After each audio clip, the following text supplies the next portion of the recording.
Bem-vindos ao canal Química Pelúcio, eu sou o professor Pelúcio de Química e nós vamos fechar esse assunto de mecanismos de dissolução falando aqui de um caso bem importante, ok? Vimos na última videoaula o caso de dissolução, no caso da dissociação iônica e a ionização. Vimos as diferenças entre elas e só para resgatar aí, dissociação acontece em compostos iônicos e é simplesmente a separação dos íons por causa da solvatação que a água faz no composto. No caso de compostos moleculares, alguns deles, no caso os ácidos, são grandes exemplos disso, quando eles são dissolvidos em água, ocorre uma reação química, ok? A solvatação ela acaba provocando uma reação química, não tem íons porque são compostos moleculares, porém quando entra em contato com a água, ocorre formação de íons, ok? Isso é a ionização. Acontecem principalmente em alguns compostos moleculares polares. Só que nesse caso eu vou mostrar também aqui que não são todos os compostos moleculares polares que sofrem ionização. Não é porque todo composto polar sofre ionização? Não. Os ácidos são um exemplo específico disso. Mas eu quero mostrar uma molécula importante, por exemplo aqui, que é polar, mas não sofre ionização. Ok? Veja só. Aqui eu tenho a glicose. A glicose é um composto que está no estado sólido, ok? Na maioria das vezes aí a forma dela é sólida. Podemos encontrá-la na forma sólida. Aqui eu desenhei a molécula, a estrutura molecular da glicose. Então ela é uma molécula bem extensa, aí tem 6 carbonos, 12 hidrogênios e 6 oxigênios distribuídos ligados nessa seguinte maneira aí. O que acontece? É um composto orgânico, um composto aí feito de compostos de carbono. E um composto de carbono, toda vez que ele apresenta oxigênios, né, elementos diferentes de carbono e hidrogênio, então quando aparecem esses oxigênios na cadeia, eles geram polaridade na molécula. Tá? Eles geram essa polaridade nos compostos orgânicos. Né? Quando chegar lá na química orgânica, vocês vão entender essa parte mais certinho, mas entenda mais ou menos assim. Os oxigênios são ligantes que geram aí, que dão caráter polar, dão polaridade para os compostos orgânicos, justamente pelo fato da eletronegatividade e tudo mais. Tá? Então ele gera essas densidades eletrônicas aqui no composto. Então, ó, aqui nós temos as cargas negativas concentradas nos oxigênios e aqueles que estão ligados a eles, os carbonos, vão ter aí as características positivas, por exemplo. Ok? Então são substâncias que têm polaridade. Quanto mais ligantes assim, mais polar fica a molécula. Beleza, a glicose então é polar. O que acontece? Por ser polar, ela vai ou não se dissolver na água? Bom, vai. Só que ela não vai sofrer ionização, ok?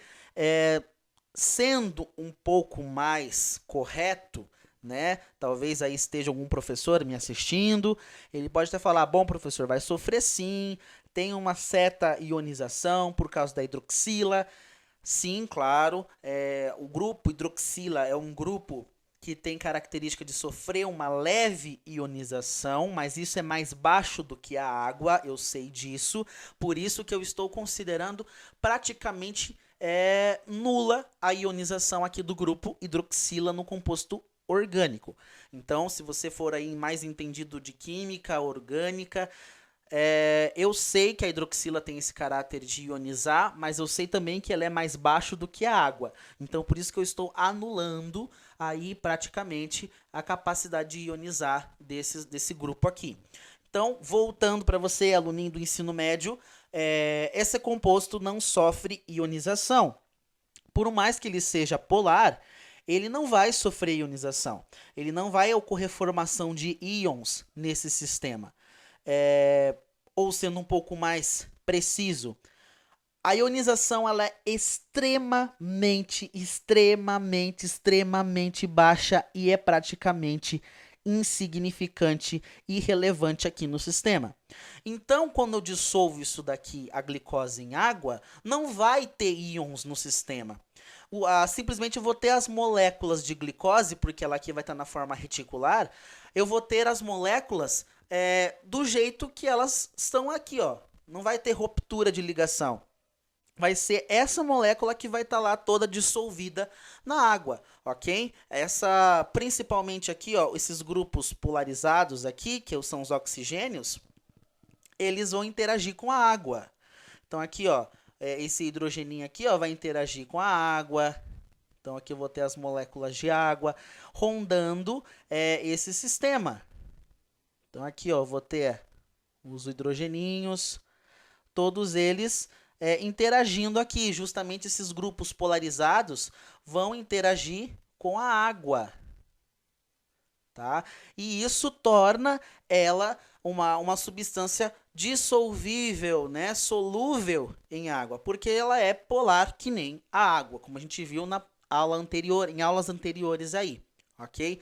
Então perceba que esse composto é polar, é um composto polar, ele se dissolve na água, mas não sofre ionização, ok?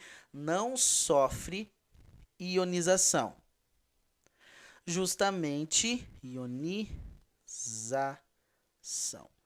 ok? Então não sofre ionização.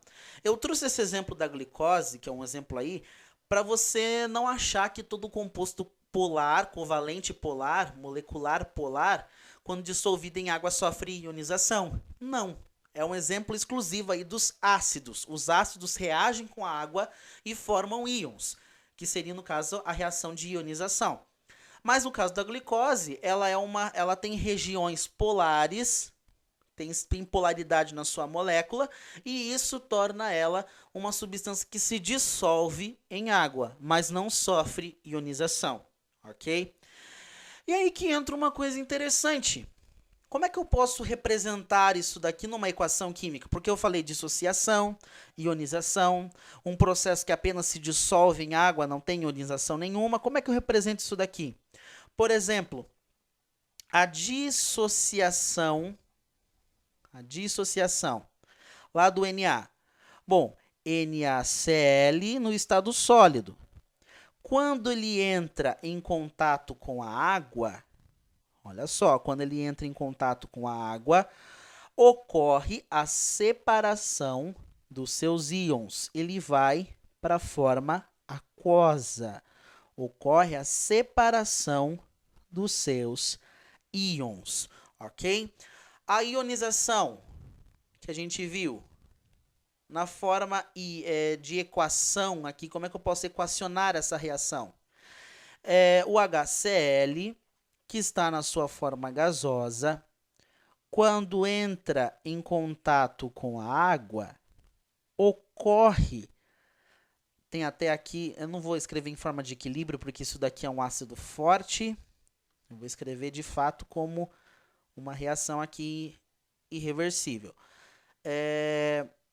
O HCl reage com a água e vai formar o íon hidrônio mais aquoso mais o Cl-, o cloreto, que vai ser solvatado no sistema, ok? Agora, no caso da glicose, ela não sofre nem ionização e nem dissociação. Então, do jeito que a glicose entra na água, é a forma como ela vai ficar na água. Ela não se dissocia e ela não ioniza. A única coisa é que ela vai agora para a sua forma aquosa, do jeito que entrou, só que aquoso, ok? Só que aquoso. Então, essa é a maneira de representar a forma das equações de dissociação e ionização. Perceba que dissociação é um processo que não é uma reação química, não é reação. A ionização é uma reação e a glicose ela simplesmente se dissolveu aqui na água, tá? Então aqui eu vou até escrever, ó, dissolução. Ela só se dissolveu, não ionizou, não dissociou, não sofreu nada, ok? E uma coisa interessante aqui de falar é essa questão, porque quando se dissocia e quando se ioniza, tem íons no sistema. Olha só, quando se ioniza tem íons, quando se dissocia tem íons. E se tem íons, essas soluções, elas são soluções eletrolíticas. São soluções eletrolíticas. O que significa isso? São soluções que conseguem conduzir a eletricidade.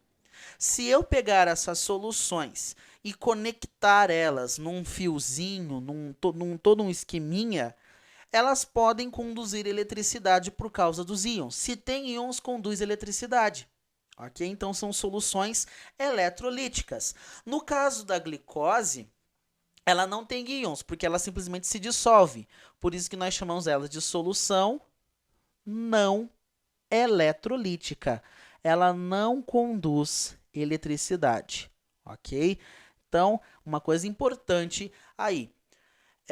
Quanto mais íons eu tiver no meu sistema, mais eletrolítica, mais forte é o eletrólito, tá? Também é importante essa palavrinha.